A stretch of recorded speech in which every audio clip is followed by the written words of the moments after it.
double နေပါလို့နော် ဟုတ်ကဲ့ဟုတ် accommodation မှာ family run hotel อืม rundown hotel in the rundown back street yeah the city center ဟု the တ်ကဲ့ panorama is the rather rundown hotel ကျွန်တော်သိမသိဘူးချင်း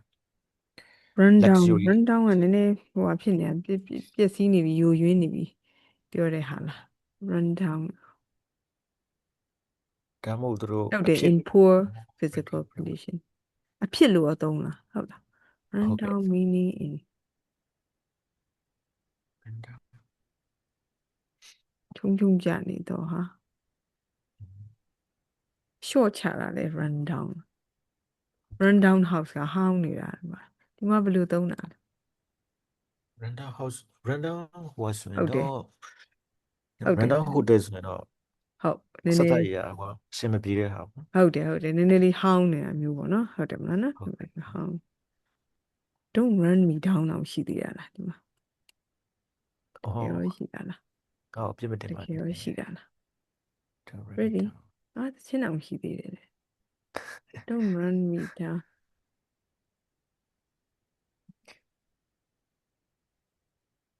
things don't run me ကြတော့ you don't let things in your situation control you โอเค ဒါဆို don't run me down ကတော့အဲ့လိုပြောလားမပြောလားကြည့်ရ ဟုတ်ကဲ့ဒါလေးမရောအောင်နော် မပြောအောင်နော်ဟုတ်တယ် ဟုတ်တယ်ကျွန်တော်ဆိုလဲဒါ AI စပေါ်ကစားနေတွင်းနေတခါလေးလက်အချက်တွေ꿰ဘူးတယ်ဆိုတော့ AI ကို3ခုလောက်ကိုကျွန်တော်မေးရတခါလေးကြာရင် ပေါင်းပြီးလိန် ဒါ နေ ဟုတ်လို့ ဟာ လားကွာပေါ်ပြီးလေးတော့ကောင်းပါတယ်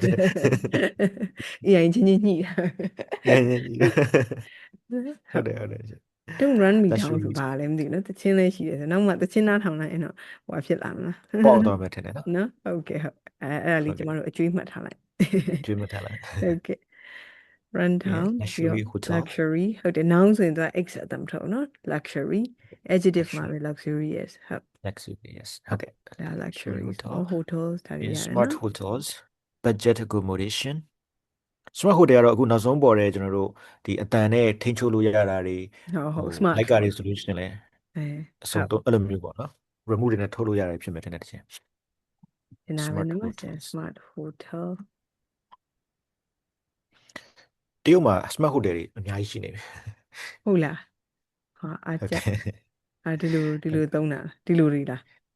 အကုန် ဟုတ် လုံး တယ်ချင်း ဟွာတွေနဲ့ သူတို့ကတော့ဟို iPhone နဲ့တော့မဟုတ်ဘူးကျွန်တော်သိသလောက်က ဟုတ် တချို့ကဒီ hotel မှာ Xiaomi system သွားတာရှိရယ်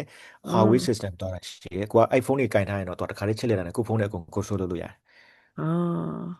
အိမ်မှာလည်းအဲ့လိုပဲအိမ်ဒီမှာဆိုရင်လည်းအဲ့လိုရ ဒီ တယ် မှာအာ toilet တွေအစားအဲ့လိုမျိုးအကုန်လုံးသူတို့ ထိုင် မီးတွေအစားပေါ့နော် အာ အကုန်လုံး train သူ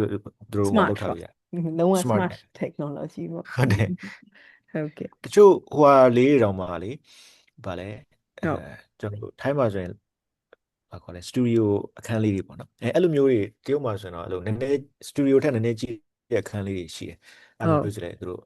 ဟုတ် တအိမ်လုံးကအင်တာကျင်းတာပေါ့နော်ဒါပေမဲ့တအိမ်လုံးကအဲ့လို smart တင်တဲ့အကုန်နီးပညာနဲ့ အာမိုက်တယ်နော် ဟုတ်တယ် ဒီမှာလာဆိုတော့ဝင်ပြီးပြန်ထွက်တာမှမဟုတ်ဘူးတဲ့ဒီမှာတော့လဲနေ အဲ့ဒါတော့ကြောက်ရတယ်တခါလေးကိုရှောက်တွေးတယ်ပြီးရင်သူတို့ကလေဒီချက်ဒီလိုလေအဲ့ဒီတရုတ်ဟိုတယ်တော်တော်များများပါလေတချို့က smart မဟုတ်ရင်တောင်မှလေသူတို့ robot တွေနဲ့အစားတော့သွားပို့တာတွေရှိတယ်အဲ့ robot ကလေသူ့သူဓာတ်လက်ကားစီးတတ်တယ်အဲ့ဒီဟိုတယ်ခန်းရှိတော့သူ bell တီးတတ်တယ် ကောင်းလိုက်တာ โอเค ဒါဆိုတော့လူတွေက lay off အဖြစ်ခံအောင်မယ်နော်ဆိုပြီးတော့ဟိုဖြစ်နော် replace လုပ် โอเคတယ် ဟုတ် countryside မှာကြည့်ပါဦး countryside မှာက surrounding countryside I'll look out over the surrounding familiar landscape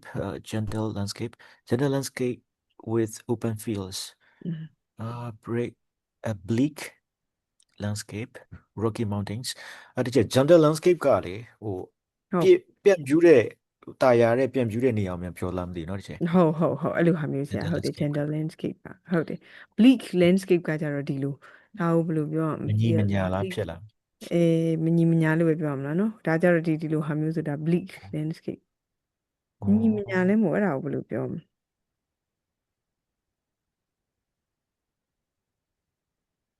ဒါကို bleak ကွင်း landscape ပြင်ပြောင်ကြီးလို့ဖြစ်နေ လွင်တီးခေါင်းပြန်လား လွင်တီးခေါင်ပြင်ပေါ့နော်အဲ့လိုပြောရမလားနော်ဟုတ်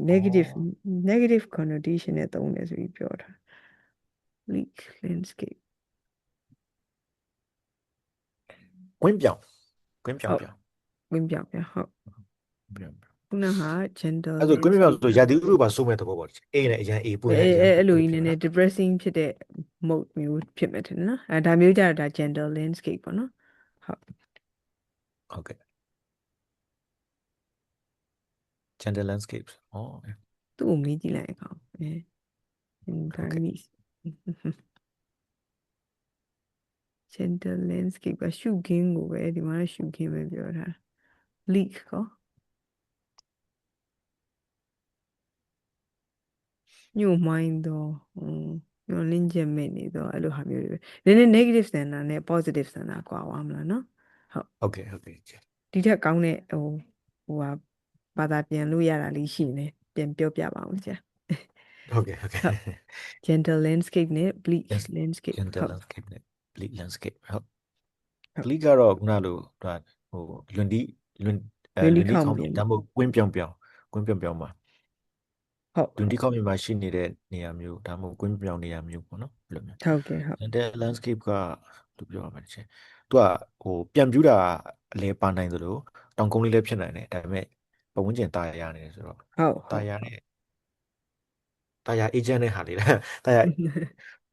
ကျွန်တော်တို့ချင်း နော် ตายရ ဟုတ် agent နဲ့နေရာဖြစ်မှာ ဟုတ်အဲ့လိုပဲမြင်တာပဲเนาะဒီမှာလဲပုံနဲ့ကြည့်လိုက်တော့လေเนาะ gentle ပုံနဲ့ကြည့် landscape လို က က် ဒီလိုလေเนาะဟိုကကျတော့ bleak ကကျတော့နည်းနည်း negative ဆန်နေတာပေါ့เนาะနော် ဟုတ်ကဲ့ ဟုတ်ကဲ့ ဟိုပါပေါ့ဆီယမကတင်နဲ့ဟိုပါပေါ့ ဟုတ် ကျွန်တော်ကလောအိမ်လေးနေရာလေးတွေ gentle landscape ပါ ဟုတ်တယ်ခုထိလဲသွားမလဲရသေးပုံနေကြည့်ပြီးတော့ပဲတည်ရည်ကြနေ ဟုတ်ကဲ့ အခုဆိုစီရှားတော့ပိုဝေးသွားပြီ Rocky Mountains ဟုတ်ကဲ့ ဒါလေးတွေကတည်တယ်ဟုတ် polluted path ဒါကတော့ဟုတ်တယ် turn the corner caught a ဟုတ်တယ် glimpse of caught a glimpse of kingfisher standing in the water ဒီမှာ A ထည့်နော် caught a glimpse of ဟိုကတွေးလိုက်တယ်ဆိုတဲ့ဟာကိုနောက်တစ်မျိုးပြောသေး catch sight of past tense ဆိုတော့ caught sight of ပေါ့ SI အော် နော်ဟုတ်တယ်မလားဒါလေးကျမတို့ဝတ္ထုဖန်တွေ့တယ်နော်ဟုတ်တယ်မလား ဟုတ်ကဲ့ catch sight of နော်ဒါလေး a glimpse for a moment ပဲတွေ့လားအော်ဟုတ်ကဲ့ဒီ နော်ဟုတ် ဟုတ်ကဲ့ဒီ thank you ပါ ဟုတ် got a glimpse အောက်မှာပါတာပဲတကူတကားတွေ got sight of အဲ့မှာတခါလေးအေးပါတာမပါတာတော်တော်ဒုက္ခပြရရှင်ကြာဟိုတေချာမလေးကျန်ထားတော့လေဖတ်တော့ဖတ်တယ်တည်တယ်ထွက်လာလို့ရှင်အဲ့ဒါအမှတ်ရော့ပြီရေးလိုက်ရင်အမှတ်ရော့ ဟုတ်ကဲ့ take a picture caught sight of okay a little further rounded a bend အဲ့ဒါလေခုနကတော့လူမျိုးဟိုရှိမှာပြောခဲ့တယ်လို့ a sharp bend လိုမျိုးထင်တယ်နော်ဟုတ်တယ်မလားနော်ဒါကြ rounded a bend ဆိုကိုယ်လိုက်တဲ့အခါမှာပေါ့နော် turn a corner ဟုတ်တယ်ဒီမှာကိုယ်လိုက်တဲ့အခါမှာတော့ဒါကိုလည်းသွားမြင်ရဟုတ်တယ်မြင်ရတာပဲတွေ့လား see လို့မပြောဘဲနဲ့ caught a glimpse of to caught sight of တို့နော် came into view လာတယ်နော်မျိုးလေးသုံးသွားတာဟုတ် fell into ruin 300 years ago lies in ruins နော်တူတူပဲနော် fell into lies ကြတော့ in နဲ့သုံးတယ်ဒါလေးတွေက collocation မှာ in line into လာကြည့်ပြီးရှိရ verb ကိုခွဲလို့ရတာပေါ့နော်ဟုတ် well worth seeing ဟုတ်ကဲ့ well worth seeing yes I guess dramatic setting ဟုတ်တယ် dramatic setting ဆိုတော့အော်ဒါလေးကမျက်စိမှာ dramatic ဖြစ်တာ ရုပ်ရှင်ဆက်ဆံလေး dramatic ဟုတ် okay drama ဆက်ဆံလေးပေါ့နော် drama ဆက်ဆံ steep slope steep slope ဆိုတာဒါတော်တော်ကြီးမဆောက်တဲ့ မဆောက်တာပေါ့နော်ဂုံလျှောပေါ့နော် ဟုတ်ကဲ့ဟုတ်နောက် fast flowing river slow flowing ရေစီးတန်တဲ့ ရေစီးတန်တာဟုတ်တယ် mountains towering above ဒါမိုးဥစားကြီးတောင်တွေဝင်းရတာ တောင်တွေဘေးကနေဟုတ် တောင် တယ် ကြီးတွေ ဟု ဝ တ် င်း တ ရ ယ် တာနော် ဟုတ်တယ် okay တုံးလေးကလှတယ် လာ ခေါင်းထဲမှာရွတ်တဲ့ချင်းမထွက်ဘူးဒီကျ ပြန်သုံးဖို့ပဲကြံ The cottage is some wonderful unspoiled countryside on the edge of dense forest unspoiled ဆိုတာဟို ပြည့်စည်သေးဘူးပေါ့နော် ပြည့်စည်သေးဘူး unspoiled beaches ဆိုတဲ့ဟာမျိုးတွေပေါ့နော် ဟုတ်တယ်ဒီမှာဆိုလဲဟိုပါလေအပြူစင်ကမ်းခြေတို့ဘာလို့ခေါ်ချာ အပြူစင်ကမ်းခြေ နော် လှတယ်နော် ဟိုလေခေါ်ယွန်ကြီးတို့ဘာလို့ဆိုအဲ့လိုပြောတာလေဟုတ်တယ်မလားနော် ဟုတ်ကဲ့ပြီးရင် dense forest ဆိုတာ ထူထပ်တဲ့ ထူထပ်တာပေါ့နော်တောအုပ်ထူတောအုပ်ပေါ့ တော ဟုတ် အုပ်ထူ block the view block the view of trees they are block the view of snow covered mountains ဟုတ်တ အဲ့ ယ် ဆိုလို့ရှိရင်ဒါနှင်းဖုံး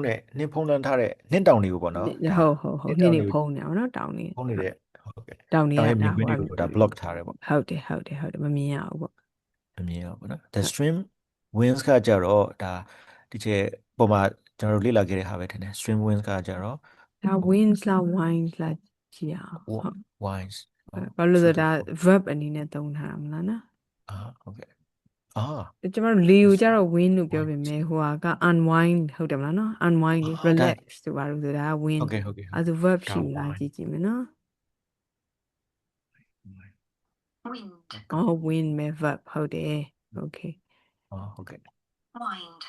ဒါကြတော့ wind ဖြစ်သွား wind ဒါ wind ဖြစ်သွားပြီ to turn or cause something to turn ဒီတိုင်းဟုတ် wind down wind back တို့ဖြစ်သွားပြီ ဟုတ်ကဲ့ ဟုတ်ကဲ့ဟုတ်တယ်လी wind up a clock ဟုတ်တယ် clock ဟုတ်တယ်မလားနော် wind up a wind up clock အဲ့ဒါကြတော့ဒီမှာ the river winds through the valley အဲ့ဒါ winds ရနော် ဟုတ်ကဲ့ ရလားဟုတ်အတန်တော့က verb နဲ့ noun နဲ့မှာဆိုရင်ပုံစံဖြစ်တာပေါ့နော်ရလားရှင့် ဆိုတော့ဒါဆိုစီးတာပဲပေါ့နော်တချင်နော်ဒီ wine ကနော် အင်းပေါ့နော် ရှိ ဟိုဟာဆန်းချောင်းလေးကဟိုကနေစီးဒီမှာဆိုတော့မြစ်ပေါ့ဒီမှာဆိုရင်ဆန်းချောင်းလေးလားနော် the stream winds through the forest stream နော် wine ဒီမှာစီးစင်းနေတယ်ပေါ့ wind နော် Okay. verb အနေနဲ့ wines destroy the country destroy the countryside protect the the environment stream wines to the forest they wanted to build a timber factory here but okay destroy the countryside protect the environment No? okay Okay. and interrupted view ဟုတ်တယ် use of the cursor okay ဒါဆိုရင်ဒီကတ်ဆယ်ကိုမြင်ရတယ် ရှ ပေါ့တိုင်း ခါစမြင်နေရတာပေါ့နော်ခုနကတော့ကျတော့ဒီမှာလေမမြင်ရဘူးဟုတ်လားဒီမှာဆို Block the block the view. view ဟုတ်တယ်မလားနော်ဒါကကျတော့ block မရှိဘူးရှင်းသားမြင်နေရတာနော် interrupted uninterrupted view ဟုတ်ကဲ့ in panoramic view ဆိုတာ panoramic ကဖုန်းထဲမှာတော့နော် panoramic view နဲ့ရိုက်လို့ရတယ်ဟုတ်ကဲ့ okay spectacular spectacular view ဆိုတော့ spectacular အရင်အော်မင်သက်စရာ ဟုတ်တယ် breathtaking view spectacular Breathtaking. view နော်ဒါတွေသုံးတယ်ဟုတ်ကဲ့ အပြင် admire view ဆိုတဲ့ဟာလေးကိုကျွန်တော်အရင်သဘောကျတယ်ဒီချိန်မနက်ကတင်တယ်လို့ဒီပါတယ်နော် ဟုတ်ကဲ့ဟုတ်တယ် Admire the view. ဟုတ် enjoy ပဲသုံးတာများနေပဲ admire ကိုမိနေတဲ့တိုင်းနော် ဟုတ်ကဲ့ ဟုတ်ကဲ့ enjoy admire the view ဟုတ် breathtaking scenery ဒါက ဟုတ်တယ် ပုံမှာ spectacular နဲ့ breathtaking ဆိုရင်သက်ရှူမောပွဲရပေါ့ dominate the dominates the landscapes ဒါလည်းလာတာပဲနော် landscape. ဟုတ်ကဲ့ okay the castle dominates the landscape ဆိုဒါဆိုရင်ဒီကတ်ဆယ်ကိုဒီအဝေးကြီးကနေအောင်လှမ်းမြင်ရတဲ့ဟာဆိုဒါ dominate လို့ပြောလို့ရတယ်ပေါ့နော် dominate the landscape ပေါ့နော်ဟုတ်တယ် Landscape ဟုတ်တယ် အဲ့ဒါဆိုရင်ကျွန်တော်တို့ရွှေကုံဖျားကိုလည်း dominate လို့ပြောလို့ရပါတယ် ရ dominate တာပေါ့ the နော် dominate the whole landscape city. for miles around နော် ဟုတ်ကဲ့အဲ့ဆိုရင် beach stretches ဟုတ်ကဲ့ဒါလေး ဟုတ်ကဲ့ဒါလေးလည်းလှရနော် အမြောက်တစ်ခေါ်ကြီးရှိနေတယ်ပေါ့နော် stretches ဟုတ်တယ်တွေ့လားဆရာပါဆို ဘယ်ပါလဲ sandy beach ဟုတ်တယ် တဲထူတာပေါ့တဲတာတဲထူတာ schedule မဟုတ် secluded secluded beach secluded အဲ့ဒါ virgin ဟာပဲထင်တယ် secluded က ဟုတ် ဟိုပေါ့နည်းနည်းကြောင်ကြတာမျိုးသီးသန့်ဆန္ဒ ကြောင်ကြ မျိုးပေါ့အခုနကောင်းယွန်ကြီးဆိုတာ secluded beach လို့ခေါ်မှာပေါ့နော်ဒီဘက်ချောင်းသားတွေငွေဆောင်နေလို့မဟုတ်ပဲလေ secluded area မှာရှိတာပေါ့ သူက private beach တွေနဲ့သဘောတရားတော့မတူဘူးပေါ့နော်လူတွေက secluded ရဲ့သဘောကတော့ဟိုနည်းနည်းကြောင်ကြတဲ့နေရာမှာရှိတဲ့ဟာမျိုးကိုတုံးပြီးတော့လူဆိုရင်လေ ဟိုတော့ ဥမာသူကသူပဲတီးချားနေတယ်ဆိုရင် a secluded life ပေါ့နော်အဲ့လိုသုံးတာပေါ့နော် တော့ပါပြီရှိတော့ပါ ဥမာထားပါတော့ he is ဟို leading နဲ့သုံးတယ်ပေါ့နော်ကျွန်မမှတ်ဖူးတာတော့ leading a secluded life ဘယ်လိုဖြစ်သွား secluded life နော် ချက်ဟိုရေးထားလို့တယ် ဟုတ်ဒီဘက်မှာရေးထားမိလို့ စာလုံးကြည့်ပါလို့လားဟုတ်ပါဘူး ကြီးွားလို့နေမယ်ဟုတ်တယ် lead a solitary life ဒီမှာ a secluded life is a boring life နော်နော် solitary Have you ကတော့ ever တုံး lived in a- secluded ဟုတ်တယ် ကတော့အခုမှ solitary ကခုနရှိမှတော့လည်း figure နဲ့သုံးတယ်နော်ဟုတ်တယ်မလား solitary ဟုတ်ကဲ့ figure နော်ဒီမှာလေ ဟုတ်ကဲ့ have you ever solitary lived figure a secluded life နော် ဟုတ်ကဲ့ secluded life ဟုတ် okay နော် secluded beach golden sands မှာ Golden s ပါတာ sands လို့နော်ဟုတ် ဟုတ်ကဲ့ ဟုတ် ချက် ကဲ့ ဟိုစာလုံးတမင်ကြီးရွေးထားလားဟုတ်ဘူး မအဲ့ဟုတ်ဘူး အဲ့ကျ ဒီမှာ ဟို မ ပါ ပြင်လိုက် စိုက် လို့ပြင်လိုက်မယ် ဟုတ်တယ်ဟုတ်တယ် ဟုတ်ဟုတ်ပြီးတော့ Okay အောက်မှာ golden sands ကျန်တာရတာနော် golden peaceful sands tranquil လဲလှ tranquil ဟုတ်ကဲ့ quiet ပဲပြောနေမယ်ဆို tranquil နော် peace and ဟုတ်ကဲ့ tranquility လို့ပါလို့တွေ့သုံးဟုတ် ဟုတ်ကဲ့10တန်းတော့ကျွန်တော်တို့ခေတ်က10တန်းမှာ10တန်းမှာတော့အဲ့လို peace and tranquility ဆိုတာပါတယ် ပါတယ်ကျမတို့တော့လည်းပါတယ် ဟုတ်ကဲ့ ကျမက2005 6မှာပြီးတာဆယ်တယ် အော်ကျွန်တော်က2006 7တင်တယ် ဟုတ်ကဲ့ ဒါပေမဲ့တူပဲလားမသိဘူးဒါပေမဲ့ကျွန်တော်က6 2025မှာတက်တယ်ဟုတ်တယ်6ကျွန်တော်လည်းမေ့သွားပြီတဲ့7မှာတက္ကသိုလ်တက်တာတည်းအောင်စင်းထွက်ပြီးတော့ တက္ကသိုလ်တက်တဲ့နှစ်တော့မမှတ်မိတော့ဟိုဟာတွေကျတော့အမှတ်စင်းထုတ်ရတာလို့တခုဆိုပြောတော့5 6ဆိုတော့မှတ်တာ it was 5 6မှာပြီးတော့ဟုတ်တယ်6မှာ6မှာဟိုဟာလီ 6မှာအောင်စင်းထွက်တာ အောင်စင်းထွက်ပြီးတော့ဒီဇင်ဘာလောက်မှာစတက်ရတာဟုတ် ဟုတ်တယ်အဲ့ကြောင့်ကျွန်တော်က7 6 7ဖြစ်သွားတာကျွန်တော်က 6 7ဖြစ်သွားဟုတ်တယ်အဲကျွန်တော်တို့သိ ဟောဆိုတူတူလောက်ပဲတည်း ဟုတ်ကဲ့ Okay. towns and cities ပေါ့ Towns နော် and cities က cities for visitors or city skyline ဒါတော့ဟုတ်တယ်တုံးတယ်ဒါပေမဲ့ cobbled လားကျ cobbled cobbled ဟုတ်ကဲ့ cobbled ဟုတ်ကဲ့ cobbled streets C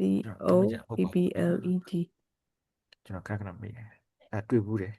ဒီမှာ cobbled ဒီလိုလမ်းလေးလေ C O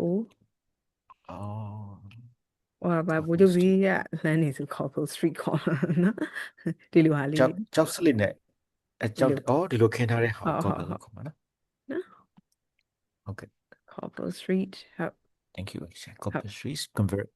conservation area area ဟုတ်တယ် Okay, a lot of quaint old buildings quaint old buildings quaint ကဟောင်းတော့ဟောင်းနေ but attractive ဖြစ်တဲ့ဟာမျိုးပေါ့ attractive နော်ဟုတ် Okay thank you ပါတယ်ချေနံပါတ်လဲ made of regular pattern stones quaint က pattern ဟော of လည်း stone သုံးမှာ attractive ဟုတ်တယ် attractive old fashion အနေနဲ့ attractive ဖြစ်တာနော် Okay now upmarket shops at market shops pricey pricey overpriced overpriced restaurants ဟုတ်တယ် good value relaxed ဟုတ်တယ် atmosphere ဟုတ်တယ် Okay branded တွေသိရမလားဈေးကြီးတဲ့သုံးဆောင်အဲ့လိုဟာမျိုးတွေရောင်းတဲ့ဟာ up market ပေါ့နော် up market ဟုတ်ကဲ့ဟုတ် Okay good pricey value ဆိုတာ ကကြ စီး တော့ တာနော် တန်တာပေါ့သူ့ဟာနဲ့သူ့ဈေးနဲ့ဥမာ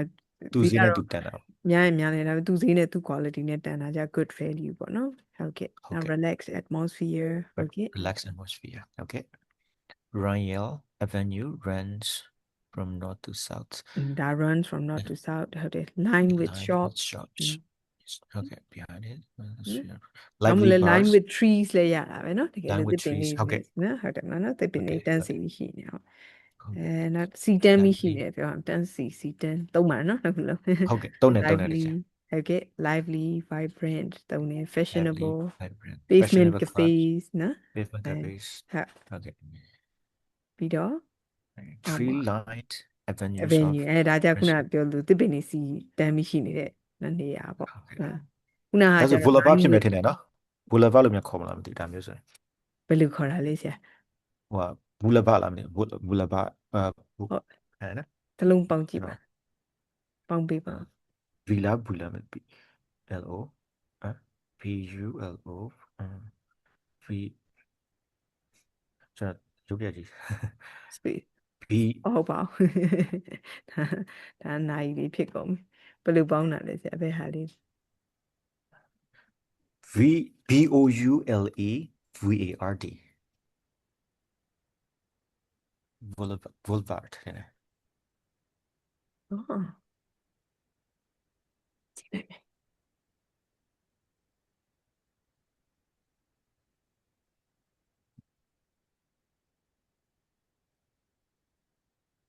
တန်ထွက်ကြည့်လိုက်မယ်ဟုတ်တယ်နော်ဟိုဘက်ဒီဘက်မှာ trees တွေရှိနေပြီးတော့နော် we throw around the boulevard boulevard thank you sir I didn't know that ကျွန်တော်ဟိုဟာဒီမှာ ဒီလိုလေးပေါ့ ဟုတ်ကဲ့ ဟုတ် ကျွန်တော်ဟိုဟာလေ my left ချင်းဆိုတဲ့ဘယ်လေကျွန်တော် West Life Westlife ရဲ့တချင်းထဲမှာပါဘူးတဲ့အဲ့ဒါလေ boulevard ဟုတ်ကဲ့ကျေးဇူးပါဆရာဟုတ် tree-lined avenues, residential areas are soon replaced by high-rise flats. ဟောဒါဆိုအထက်မြက်တိုက် ထမြ တို င့် က်ခန်း ပါ တွေ ဟုတ် ထ တယ် က်မြ ဟု က် တ်တ တို ယ် က်တွေ ဟုတ်တ ပေါ့ ယ် နော် ထမြင့်တိုက်ခန်း inner ကြီး city ဟုတ်ကဲ့ okay inner city ဆိုဒီမှာ central part of the city ရဲ့ရှင်းပြထားတယ်နော်ကျန်နော် ဟုတ်ကဲ့ and then come the imposing building imposing buildings က come the imposing buildings of the parliament and government departments imposing buildings ကျွန်တော်အရင်ရောဒီမရှင်းနေဘူးစိတ်ထဲမှာ ဘယ်ဟာလေးမှာလဲဆရာ imposing city imposing imposing က buildings ဟိုဟာလी attractive ဖြစ်တယ် impressive ဖြစ်တဲ့အဆောက်အုံတွေအများကြီးရှိတာမျိုးဆိုရင် imposing cities လို့ခေါ်တာ imposing thank you buildings ပေါ့နော် ကျွန်တော်ဟိုကနေပဲတည်တာ impose ကိုပဲတည်တာ impose ကိုသူကလေဟိုမှာပြစ်ဒဏ်သတ်မှတ်တာတို့အခွန်နေစီချက်ခွန်နေပြဋ္ဌာန်းတာတို့အဲ့လို ဩ မျိုး ဟုတ်ဒီလိုအဆောက်အုံကြီးတွေဆရာအကြီးတွေနဲ့အဲ့လိုမျိုးဟာမိုက်တယ်ပေါ့အကြီး ခ လိုက် န့်ညားတဲ့ဟာကိုပြောတာ ခန့်ညာပေါ့နော်အင်းပေါ့ thank you ဟုတ် teacher ကဲ့ thank you ဟုတ် ကျွန်တော်ဒီကတော့သုံးတတ်သွားပြီ ဟို impose ကလည်းရှိတယ်ဟုတ်တယ်ဟိုဗာလဲ impose the law လို့ဘာလို့သုံးတယ်လေဟုတ်တယ် ဟုတ်ကဲ့ impose a fine ပေါ့အခုဆိုတာ even number odd number license plate ကိစ္စဆိုရင်ဒါ impose the rule ဟုတ်ကဲ့ ဟုတ်တယ်မလားနော် ကျွန်တော်အဲ့ဒါတွေပဲသုံးနေကြဆိုဒီက ဟုတ်ကဲ့အခုဒီမှာ imposing buildings နော်သုံးတယ် thank you teacher imposing ဟုတ် building towns and cities that are inner city areas are urban or wasteland inner city ဟုတ် and ကဲ့ urban wasteland ဟုတ်ကဲ့ ပြင် no go areas အဲ့ဒါလေးကတော့ ဟုတ်တယ်သုံးတယ် ဒါ နော် ပြန်ထည့်ပြလို့ရပါတယ် ဟုတ်တယ် no ဟု go တ်တယ် areas urban waste နဲ့ဟိုမလားမြို့ထဲမှာတော့ရှိတယ်နေရာတော့ urban ထဲမှာပဲသို့တော့ဟိုဘောပျက်စီးနေတာလीဟုတ်တယ်မလားနော်ထိမ့်သိမ့်မှုမရှိလို့ပျက်စီးနေတာဟုတ် no go area ဒါအနေရရှိတယ်မသွားနဲ့ဆိုတဲ့ဟာမျိုးဟုတ်တယ် now strewn with litter နော်ဒါဆိုအမိုက်တွေနဲ့ပြည်နေတာနော်အမိုက်တွေများအမိုက်တွေဟိုအဖြစ်နေ run down building ဆိုလဲပျက်စီးနေတာ ပျက်စီးနေဆောင်ဟောင်းနှံပျက်စီးနေ မှာဟုတ်တယ်ဟောင်း run down hotel နော် ဟုတ်ကဲ့ ပြင် deprived areas ဒီရှင်းပြတဲ့ဖူဝါဟို ဟုတ်တယ် ဟိုဖြစ်တဲ့ slum တို့ slum ပြောတယ်နောက် deprive ကမရှိတာချို့တဲ့တာကိုလည်းသုံးတယ်ဥမာ ချို့တဲ့ sleep deprivation နေဟုတ်တယ်မလားအဲ ဟု ဆို တ်ကဲ့ sleep အေး deprivation နော် sleep deprivation နော်ဟုတ်ကဲ့ ဟုတ်ကဲ့ อืมဟုတ် the industrial zones ဟုတ်ကဲ့ ဟုတ်တယ်နောက်ပြီးတော့ sprawling city ဆိုတာပြပန်းခန့်နေရတယ် ဟုတ်တယ်ဟုတ်မဟုတ် sprawling ကကြတော့လေဟိုဟာကိုပြောတာမဟုတ်ဘူးလားမြို့နေရာရဲ့ဟိုဟာဘယ်လိုပြောမလဲ ကျေဝန်းတာ ကျဲတာပေါ့ဒီလိုမျိုးပေါ့နော်မြို့နေရာအကျယ်ကြီး sprawling cities ပေါ့နော် area ကျေဝန်းတဲ့ဟာပေါ့ area ကျယ်ဝန်းတဲ့ဟာပေါ့နော်နော်ဟိုကကြတော့ဒီပါဟိုမြို့ပြချဲ့ထွင်တာကဘာလဲဆရာ urban sprawling လားအဲ့ဒါ sprawling ဟုတ်တယ် urban sprawl ကရောပါလဲ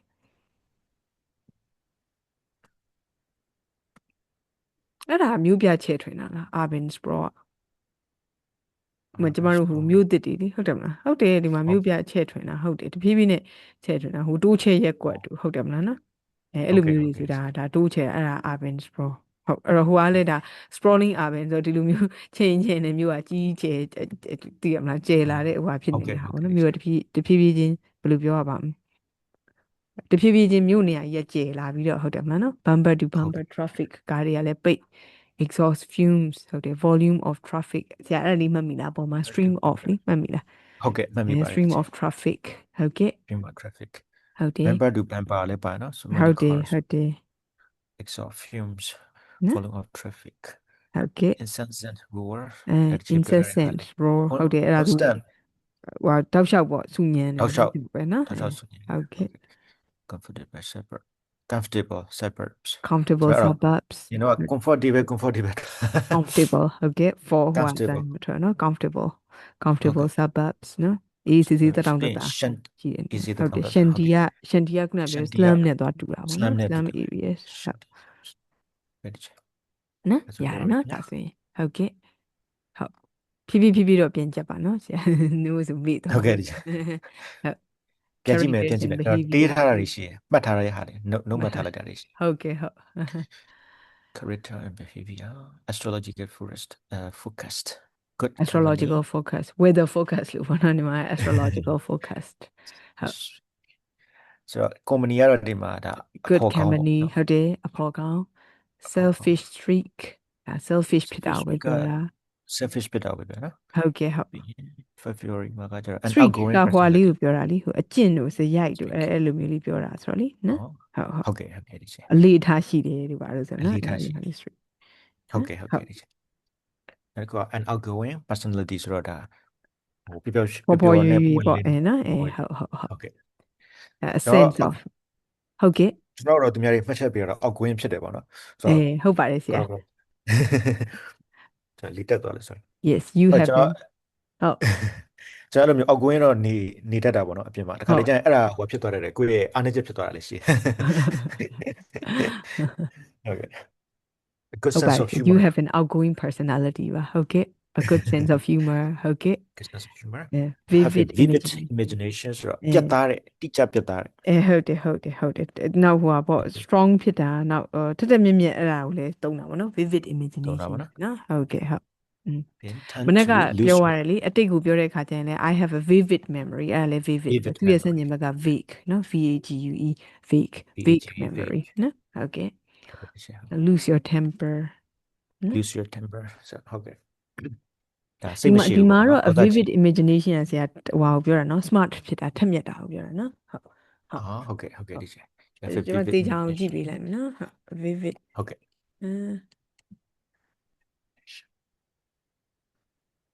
imagination သူကတော့စိတ် imagination တီးချရတော့စိတ်ကူးနေဒါပေမဲ့ a vivid imagination ကချက်လောက်ကြည့်ကြည့်အောင်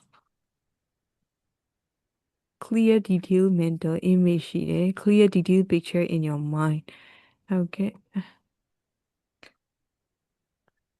ထက်မြက်တဲ့စိတ်ကူးစိတ်တန်းရှိရတယ် အေးအဲ့လိုပဲပြောရမလားနော်နော် ဒါ vivid တစ်ခုပဲအရင်ကြည့်ပြီးတော့ ဟုတ်တယ် that can be used to create stories or can make you believe things that are not real အသေးစိတ်တည်တည်ချာချာလေးဟုတ်တယ်မလားနော်ဟိုဟာလုပ်ပြီးနိုင်တဲ့ဟာကိုပြောမလားနော် ဟုတ်ကဲ့ a liar with a vivid imagination ဟုတ်ပုံပြောကောင်းတီတီကြကြမရှိတာမရှိတီတီကြကြနော်ဟုတ်ကွက်ကွင်းကွင်းအထင်သားမြင်လာအောင်ပြောတတ်တယ်ပေါ့ a vivid description လို့ပါလို့ရှိတာ ဟုတ်တယ်နော် ကွက်ကွက်မြင်လာဟုတ်ကဲ့ ဟုတ် highly intelligent ဆိုတော့ဒါဉာဏ်တော်တော်ကောင်းတယ် ကောင်း ဉာဏ် တာ ထက်မြက် ဟုတ်တယ် razor sharp mind ဆိုတော့ဒါ razor လေးနဲ့ sharp ဖြစ်တဲ့ဟာလေးဆိုတော့ဒါ sharp မြန်မာလို့ဆို sharp ဖြစ်တယ်ပေါ့သူက sharp ဖြစ်တဲ့ဆို razor sharp mind razor sharp mind ဟုတ်ကဲ့ထက်ထက်မြက်မြက်ရှိတယ်လို့ပြောရမလားတခုဆိုရင်နော်ဟိုစိတ်ကထက်တယ်ပဲပြောရမလား razor sharp mind ဟုတ်ကဲ့ ဟုတ်ကဲ့ being set high standards ဟုတ်ကဲ့ ဆိုတော့ being fiercely loyal ဟုတ်တယ် fiercely loyal fierce ဆိုတော့ဝါ fierce ဖြစ် ဟုတ် တယ် တယ် fiercely loyal နဲ့တော့ တော့ extremely ထက်တောင်မှသူက strong ဖြစ်တယ်တဲ့ ဟုတ်တယ် ရှင်းပြတာမှာ the difference aspect of your personality put other first oh aspect of your personality the way you always သူများကိုဦးစားပေးတာနော်ဟုတ်ကဲ့ သူများကိုရှေ့တန်းတင်တာ ဟုတ် painfully shine painfully ကိုဒီထက်ရှေ့မှာတစ်ခါတင်မနက်ကတင်သေးတယ် painfully ခုနက pain က she is in pain ဟုတ်တယ်မလားနော် she is in constant pain ဟုတ်တယ်မလား aches and pain ဟုတ်တယ်မလား ဟုတ်ကဲ့ ဟုတ်လားနော်ရှေ့ဗီဒီယိုမှာ ဟုတ်ကဲ့ ပါတာဟုတ်ကဲ့ painfully ဒါ painfully ဟုတ်ကဲ့ painfully ကမခံနိုင်လောက်အောင်ဆိုတဲ့ဟာမျိုးနဲ့သုံးတဲ့ဟာလေးရှိတယ်ဥပမာ painfully ကျွန်မမြင်မှုတာ painfully ဆိုတာလဲညောင်းနေတာ painfully ဆိုတာလဲဟိုတခါကျွန်မဟိုခြေထောက်မှာတန်ရာရပြီးတော့ဟိုဖြစ်တော့အဲ့ဒီဟာပြောဖို့ကြည်တော့မှတွေ့တာ swollen ဟုတ်တယ် painfully swollen ဟုတ်ကဲ့မခံမရက်နိုင်အောင်ပါနော် နာတာဟုတ် ကြတော့နော် ဟုတ်ဒီမှာတော့မတွေ့တော့ဘူးဆရာဒါပေမဲ့အဲ့တုန်းကတော့သုံးထားတယ် painfully swollen foot ပေါ့နော် ankle ပေါ့အဲ့တုန်းကတော့ဟိုခြေထောက်ခောက်တာ ဟုတ်ကဲ့ နောက်တစ်ခုလေးရအောင်ဟုတ် နောက်တစ်ခုကကျတော့ gives the impression of being supremely confident ဟုတ်တယ် confident ဒီဒါတွေကတော့သိနေပြီးသားစလုံးတွေပဲသူအတွဲလိုက်ကိုပဲနည်းနည်းမှတ်ဖို့ချင်တာနော်ဟုတ်ကဲ့ supremely confident okay give Have a the impression tendency- of okay give the impression of ဟုတ်ကဲ့ကျ supremely confident have a tendency အဲ့ tendency ကကျွန်တော်ခဏခဏတော့ဖြစ်တယ်ကိုဟိုခဏခဏတော့ဖတ်နေရတဲ့ထဲမှာပါတယ်ဒါပေမဲ့ ဟုတ်ကဲ့ဟု တော့ တ် ရင်ထွက်မလာ have a tendency ကတခုခုလုံးလေးရှိတယ်ဒါကိုတခုခုဒီဘက်ကိုဟို opt ဖြစ် ဒါ တဲ့ ပြက်သားတာကိုပြောချင်တာတချင် have a tendency to အဲ့လိုမျိုးရှိတာလားဟုတ်ဘူး ဒါလုံးလေးရှိတဲ့အလေးထားကိုပြောတာပေါ့ဥမာ အော်လုံးလေးရှိရလေထား ဟုတ်I have a tendency to ဘာလုပ်လို့ရှိလဲအမှတော့ထွေထူးလောက်တာမရှိဘူး I have a tendency to get up early ပေါ့နော်ကျွန်မမနက်စောစောထားလေးရှိရ I'm an early bird ပေါ့ so I have a tendency to get up early နော်ဒီလိုသုံးတာ အော်ဟုတ်ကဲ့ snap decision ဆိုတော့ရုပ်တရက်ဆုံးဖြတ်ချက်တွေချလိုက်ရှိတယ် ချတာမြန်တယ်ဟုတ်တယ် snap နော် okay အဲ့ဆိုတော့ကျွန်တော်နည်းနည်းမှန်သွားပြီကျွန်တော်အဲ့လိုရုပ်တရက်ထပ်လုပ်တယ် quick decisions ကျွန်တော်အဲ့လို snap decision ကိုမြန်မြန်လုပ်တဲ့လူတွေမှာပါ ခုလိုပေါ့ရိုက်နာဆရာချဆိုချက်ချင်း ချက်ချင်းဒီကျတဲ့အဲ့ဒါကျွန်တော်ကြိုက်သွားပြီဒီလားဒီကောင်လုံးအရာဒီကျလုပ်လေ လုပ်လေဆိုပြင်ကြည့်တဲ့လူတွေကတော့မကြိုက်လိုက်တော့ဘူးတော့ကြည့်ကြမပြောတော့ဘူးနေဒီပါဖြစ်တော့ တော့မပြောတော့ make snap decisions okay okay Now, yeah have a sense of strong sense of responsibility. responsibility ဟုတ်တယ် and keep your word or great တည်တယ် ဟုတ်တယ် responsibility ရှိတယ်တော့ ဟုတ်တယ် ဆုံးဖြစ်တယ် bear a grudge အော် bear ဒါက grudge ဟိုလောက်တယ် အာဃာတ ရန် ထား အာဃာတထားတယ် အညိုအာဃာတထားနော် bear အညို grudge အာဃာတထားတယ် okay keep your temper making a fool out of you okay keep your temper ဆိုတော့ကိုဒေါသကိုထိန်းတယ်ပေါ့နော် ဟုတ်တယ် ဒေါသထိန်းဖို့ခက်တယ်နိုဝင်ဘာ ဒီမှာတော့ထိမ့်ဖို့ခက်တယ်ပေါ့ you find it it's hard to နော် keep your temper ဆိုတော့ okay now make a fool making a fool of you ဆိုတော့ ကို you look ဟိုဘယ်လိုပြောကိုလှည့်စားတာပေါ့ဟုတ်တယ်မနော် လှည့်စားတာနော်ပြောင်းဖို့လုပ်တာပေါ့ကို ကိုလှည့် ကိုပြောင်း make a fool out of you နော် ဟုတ်ကဲ့ဒီ လှည့်စားသွားတယ်ဆိုရင်တော့လေဟိုဒေါ်လာကိုထိမ့်ဖို့ခက်တာမျိုးပေါ့နော် ဒေတာတယ်ဟုတ်ကဲ့ဟုတ်ကဲ့ okay brutally honest အော်ရစစ်ဆက်ကို ဟုတ်တယ်ဒါ honest honest brutally honest ဆိုတာကကြတော့ကိုထိခိုက်လောက်အောင်ကို honest ဖြစ်တာနော် အတူထိုးအပေါက်ပြောတယ်လို့ပြောမလားမြန်မာလို့ဆိုဟုတ်တယ်မလားနော် brutally honest ဖြစ်တာပေါ့သူများကိုထိခိုက်သွားလားပါလားနည်းနည်းဟိုမဖြစ်ဘူးပြောလိုက်တာပဲ brutally honest နော်ဟုတ်တယ်မလား ဟုတ်ကဲ့သူများကိုထိခိုက်အောင်တော့ပေါ့ပြီချင်း ဟို white line စီပါတယ်မသုံးဒဲဒိုးပေါ့နော်ဒဲဒိုးထားလိုက်တာမျိုးပေါ့နော် brutally အပေါက်ဒဲဒိုးနော် ဟုတ်တယ်နော် brutally honest hurt someone's hurt others feelings ဟုတ်ကဲ့ ပြီးမှာဗာလေးအသိရှိတယ် play a joke on take a joke play a joke ဆိုရင် on ပါနော် play a joke က on ပါတယ် take a joke ကတော့မပါ ဟုတ်ကဲ့ take a joke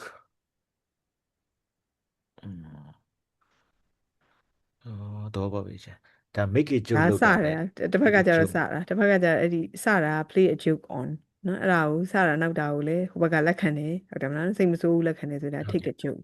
နော်ဟုတ်ကဲ့ it's swallow her pride ဒါတော့မြင်ဘူးနေကြတယ်ပါ သိပြီးသားဟာဟုတ်တယ် swallow her anger လဲသုံးတာမယ်နော်ဟုတ်တယ်မလားမပြောတော့ပါဘူးနော် bite my tongue and swallow my anger ပေါ့နော် bite the tongue လဲသုံးရတာပဲဆိုလိနော်ဟုတ်ကဲ့ right now throw a tantrum အဲ့ဒါဝုန်းနိုင်ကျဲတာနိဟုတ်တယ်မလားဟိုကလေးတွေစိတ်ကောက်ပြီးတော့ throw a tantrum လို့လူကြီးလည်းစိတ်ကောက်ပြီးဝုန်းနိုင်လောက်တာဝုန်းနိုင်ကျဲ throw a tantrum နော်ဟုတ်ကဲ့အဲ့ဒါလေးကလေးဆရာဒါလေးအဲ့ဟာခဏလေးကြည့်ရစီ temper tantrum ဆိုပြီးတော့လေရှိအထီး in ဟုတ်တယ်ရှိ temper tantrums နော်အဲ့ဒီတောင်းကြနော် temper tantrums လို့လည်းတောင်းတယ်ဟုတ်ကဲ့ဒီဒါဆို tantrum temper tantrums ကဒီမှာ noun နေတယ်ပဲနှစ်ခုလုံးတွဲသုံးတာလားဒီချင်း noun အဲ့ဒီ temper tantrum ကြရင်သူ့ဘတ်ဖြစ်သွားတာလားအနေနဲ့ရေးသေးတာရှိလားဒါဆိုရင် noun ဖြစ်မလားနော် tempered ဒီမှာကျတော့ what is temper tantrum ဆိုပြီးသူက ed ထည့်တာဒီမှာကျတော့လည်းမထည့်ထားခဏလေးကြည့်လိုက်မယ်လေသူဘယ်လိုသုံးထားလဲ temper tantrums ဟုတ်တယ်နော် noun အနေနဲ့ပဲသုံးထားနော်ဟုတ်ကဲ့ temper tantrum are normal part of development in toddlers temper tantrum နော်ဟုတ်ကဲ့အဲ့ဆိုဘယ်လိုပြောတောင်းညံ့အောင်နော်ကလေးတွေတောင်းညံ့အောင်ဟုတ်ကဲ့ဒေါသပုံထတာဖြစ်မှာ ဒေါသပုံထတာပေါ့လူကြီးကြတာလေနော်ဟုတ်ကဲ့လူကြီးကြဒေါသပေါ့ဒီမှာကြတော့ toddlers ပဲပြောထားတာ toddlers ကြတော့ ကလေးကိုပဲ ဟုတ်တယ် ပြော ဟုတ်တယ် ထားတာဆိုနော်ကလေးတွေနဲ့တောင်းညံ့တဲ့ terrible 3တို့ terrible 2တို့လေဟုတ်တယ်မလား ဟုတ်ကဲ့ ဒါ temper tantrums ဟုတ်ပြီးတော့ ဟုတ်ကဲ့ပြီးရင်ဒါ lost my patient ဒါတော့တုံးနေကြပါတော့ patience come to noun နော် terms ဆရာ ဟုတ်ကဲ့ patience ဟုတ် okay ဟုတ် lost my patience ပြီးရင် come to terms with accept something psychologically oh that's probably ဒါလက်ခံမှုခဲ့တာ come to terms with လက်ခံမှုခက်တယ်ဟုတ်ကဲ့ ဟင် ဒါတုံးနေအရင်တုံးနေကြတော့မဟုတ်ချင် reveal your true character most of the reveal students come to terms with most of the students find it hard to come to terms with my questions hard to come to terms with my homework intensive homework hard to piles of homework ပေါ့ intensive ဆိုမလို့အများကြီးပြီးလိုက်သိမပြေပါရဒီတော့လေးပဲကြည့်ခဲ့ပါတော့ အများကြီးပြီးတော့ အများ ကျွန် ကြီး တော်လက် ပြီးလိုက်တာ ဟုတ်တယ်ဒီချေလို့ဒါပေမဲ့စိတ်တွေကဝါဝါ နော် okay ဟုတ်ကဲ့ reveal his true colors နော် ဟုတ်ကဲ့ or reveal his true character ဒါပေမဲ့ကျမတို့ color မှာလည်းသုံးတယ်နော်အဲ့ဒါကြပါလေ show true colors လား color ကြတော့လေ ဟုတ်ကဲ့ ဟုတ်တယ်မလားဟုတ်တယ် show someone in their true colors နော်ဟုတ်တယ်မလား ဟုတ်ကဲ့ ဓာတိတွေပြလာပြီ ဒါနဲ့သဘောတရားတူတူပဲပေါ့နော်တချင်နော် တူတူပဲပေါ့နော်ဟုတ်တယ် true မ color လားနော် အဲ့လိုပဲဘာသာပြန်ပါ ဟုတ်နော်မြန်မာလိုဆိုနော်ဓာတိပြလာတယ်နော်နော် ဟုတ်တယ် reveal ဓာတိ his ပြလာ true color ဟို main ကလေးတွေဆိုတော့ပို့ပြီးတော့သိလိမ့်မယ် reveal ကပေါ်ပြတာဖုံးကွယ်တာဆို conceal ကျမတို့ concealer လी conceal